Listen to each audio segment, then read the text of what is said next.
सुप्रभात छात्रों।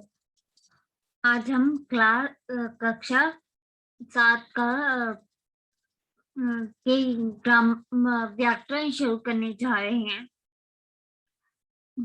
छात्रों, ये आपके समक्ष कुछ तस्वीरें दिखाई दे रही हैं। ये किस चीज की तस्वीरें हैं? आप सोच रहे होंगे कि पहली तस्वीर ताजमहल की है, दूसरी तस्वीर किताब की है, तीसरी तस्वीर महात्मा गांधी जी की है और चौथी तस्वीर मोर की है। विद्यार्थियों, ये आपका उत्तर सही है। अगर हम जैसे आपने बताया कि पहली तस्वीर ताजमहल की है, दूसरी किताब की है, तीसरी महात्मा गांधी की है, चौथी मोर की है, तो अगर हम ये चारों तस्वीरों को इकट्ठा करेंगे तो हमारे सामने क्या बनेगा? कोई छात्र मुझे बता सकते हैं? छात्रों, आपने सही बताया कि ये संज्ञा, इसको हम संज्ञा कहते हैं। तो अब हम कक्षा 7 का संज्ञा पाठ शुरू करने जा रहे हैं, जो कि व्याकरण में तीसरा पाठ है। संज्ञा किसी शब्द के द्वारा किसी व्यक्ति, वस्तु, स्थान अथवा भाव के नाम का बोध हो, उसे संज्ञा कहते हैं। व्यक्ति, वस्तु, स्थान अथवा भाव के नाम का बोध हो, उसे हम संज्ञा कहते हैं। ठीक है? ठीक है छात्रों।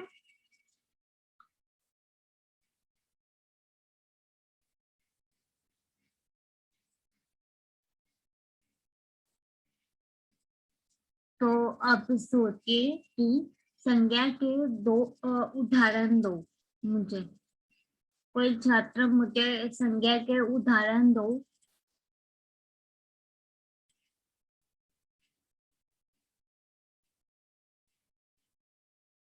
आप सोचिए और मुझे बताइए कि संज्ञा के उदाहरण क्या होंगे।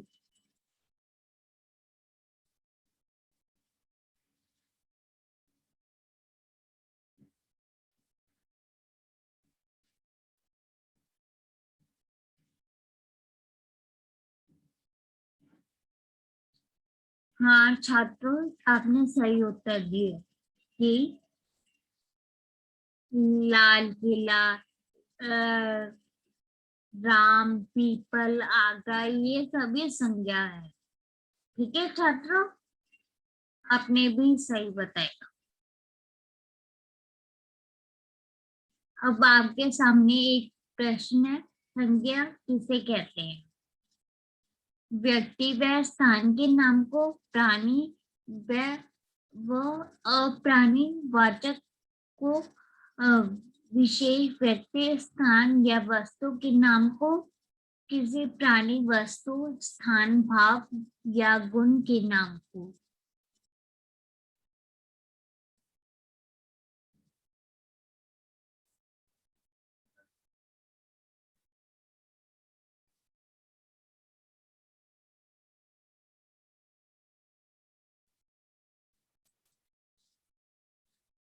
इसका सही उत्तर है चौथा, किसी प्राणी, वस्तु, स्थान, भाव या गुण के नाम को हम संज्ञा कहते हैं। ठीक है विद्यार्थियों।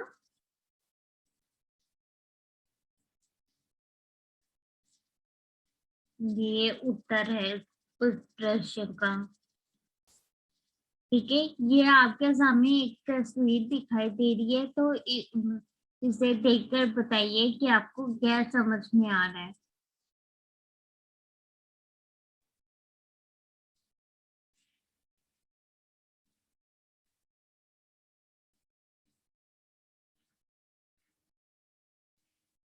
विद्यार्थियों, आप सोच रहे होंगे कि ये तस्वीर संज्ञा की भेद है, जैसे व्यक्तिवाचक, जातिवाचक, भाववाचक, जातिवाचक के आगे धोबी दे द्रव्यवाचक और समूहवाचक। ठीक है विद्यार्थियों, मुख्य तौर से संज्ञा की 3 भेद मानते हैं, पर कुछ विद्यार्थी 2 भी मानते हैं। इस तरह इसके 5 भेद होते हैं। पहला है व्यक्तिवाचक, दूसरा है जातिवाचक, तीसरा है भाववाचक, व्यक्तिवाचक, जातिवाचक, भाववाचक, समूहवाचक और द्रव्यवाचक।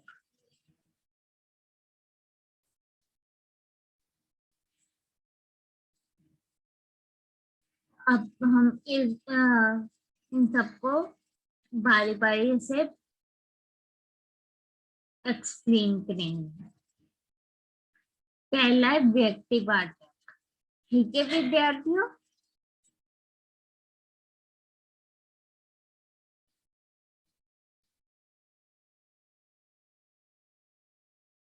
किसी विशेष प्राणी, वस्तु या स्थान के नाम को व्यक्तिवाचक कहते हैं। किस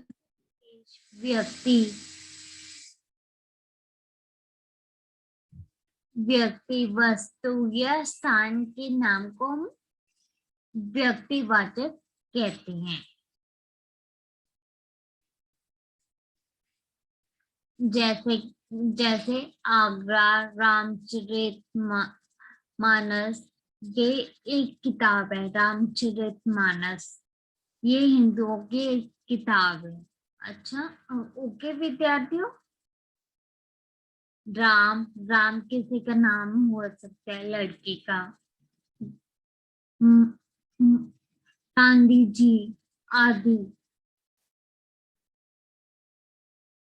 गांधी जी किसी का नाम हो सकता है।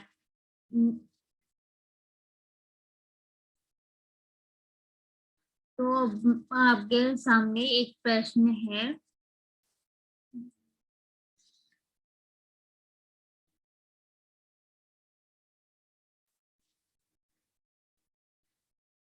अब आपके सामने एक प्रश्न है,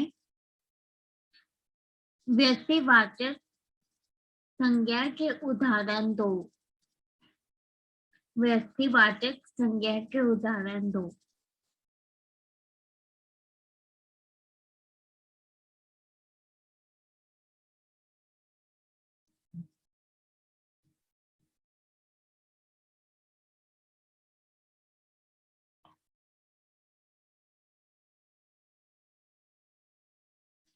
जैसे कि मोहन, सुनीता, शिखा, दिल्ली, मुंबई, ये व्यक्तिवाचक संज्ञा के उदाहरण है। आपके सामने दूसरा प्रश्न है, मोहन व्यक्तिवाचक संज्ञा है, ये वाक्य सही है या गलत?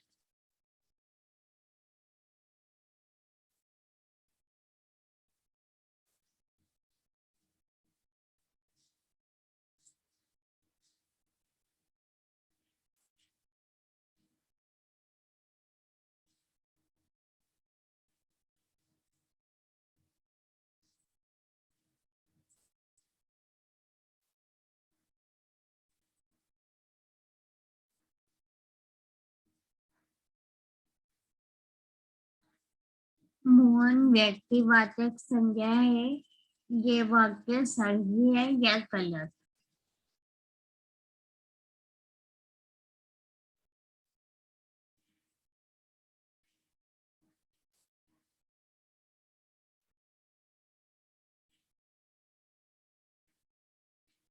विद्यार्थियों, ये वाक्य सही है। दूसरा है संज्ञा जातिवाचक संज्ञा। दूसरी संज्ञा कौन सी है? जातिवाचक संज्ञा। जातिवाचक संज्ञा वह संज्ञा होती है जिस संज्ञा शब्द से पूरी जाति वर्ग या समूह का बोध होता है वह उसे हम जातिवाचक कहते हैं। मतलब पूरी जाति, समूह या वर्ग का बोध होता है उसे हम जातिवाचक कहते हैं। ठीक है विद्यार्थियों, जैसे कि नदी, नदी एक तो नहीं है, बहुत सारी है ना नदियां। और ये मतलब स्पेसिफिक नेम तो नहीं दिया ना नदी को, जैसे नर्मदा नदी ने सिंपल बोला है कि नदी। और सेना, सेना का सेना का समूह होता है ना। हम एक तो व्यक्ति का ही नाम ले रहे तो इससे जातिवाचक संज्ञा हुई।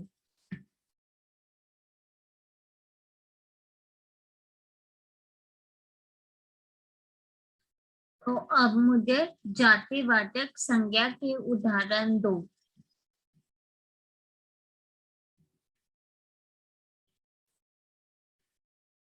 सभी बटे जातिवाचक संज्ञा के उदाहरण दो।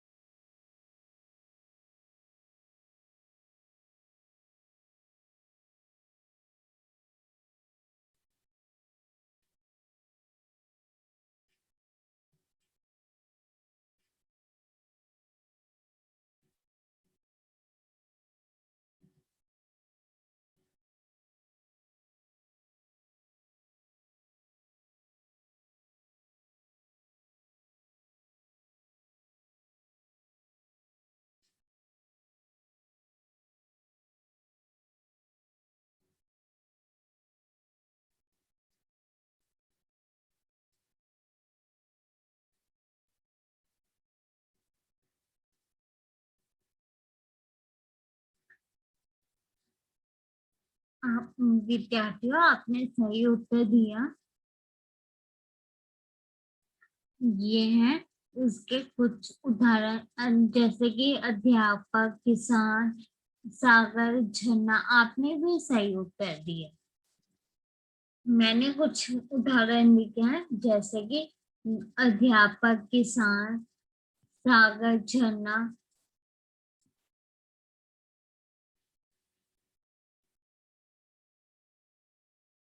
ये सभी जातिवाचक के उदाहरण हैं।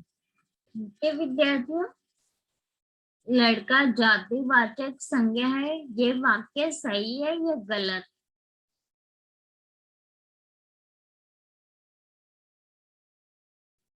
मैंने बहुत लड़का बोला है, मैंने लड़के का नाम नहीं लिया।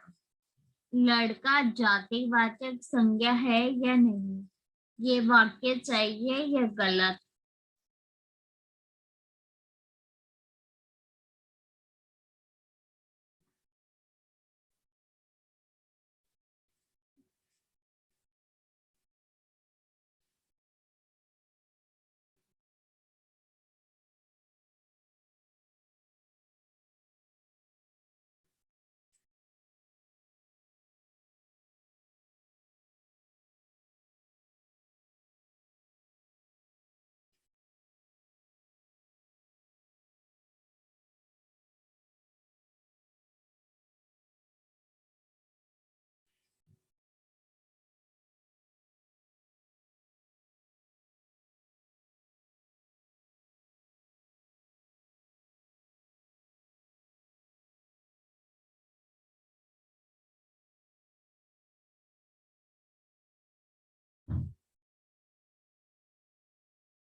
ये वाक्य सही है। ठीक है, लड़का एक जातिवाचक संज्ञा है। अब संक्षेप की बारी आती है। कोई विद्यार्थी मुझे ये बताए क्या कि आज हमने क्या पढ़ा?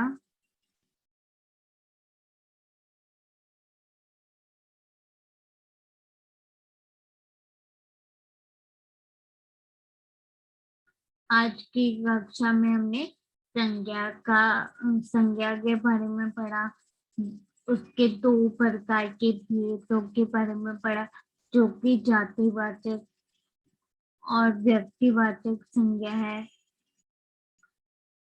तो छात्रों, आपके सामने एक प्रश्न है, संज्ञा किसे कहते हैं? संज्ञा किसे कहते हैं?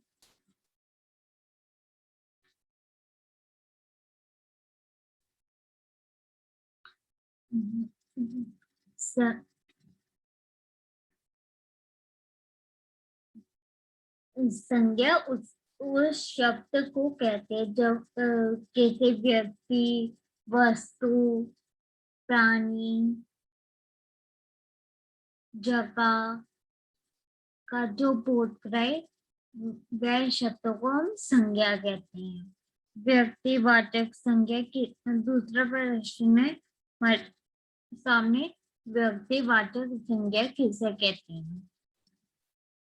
व्यक्तिवाचक संज्ञा किसी प्राणी या व्यक्ति के नाम को कहते हैं, जैसे कि व्यक्ति का नाम हो गया राम, मोहन, ये सभी व्यक्तियों के नाम होंगे, तो इसे हम व्यक्तिवाचक संज्ञा कहेंगे। और तीसरा प्रश्न है हमारे सामने, जातिवाचक संज्ञा किसे कहते हैं?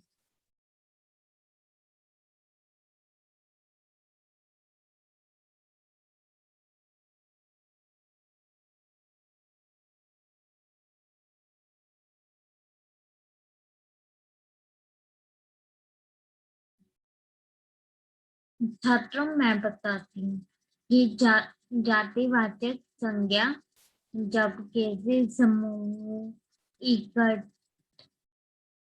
आदि का बोध हो, उसे हम जातिवाचक संज्ञा कहते हैं, जैसे कि लड़का, नदी, सेना, ये सभी जातिवाचक संज्ञा की उदाहरण है। ये आपका बी कार्य है कि संज्ञा पर एक चार्ट बनाएंगे, और दूसरा प्रश्न कि व्यक्तिवाचक, मैंने आज आपको व्यक्तिवाचक और संज्ञावाचक पढ़ाए है ना, उनके बीच में आपने अंतर बताना है। धन्यवाद विद्यार्थियों।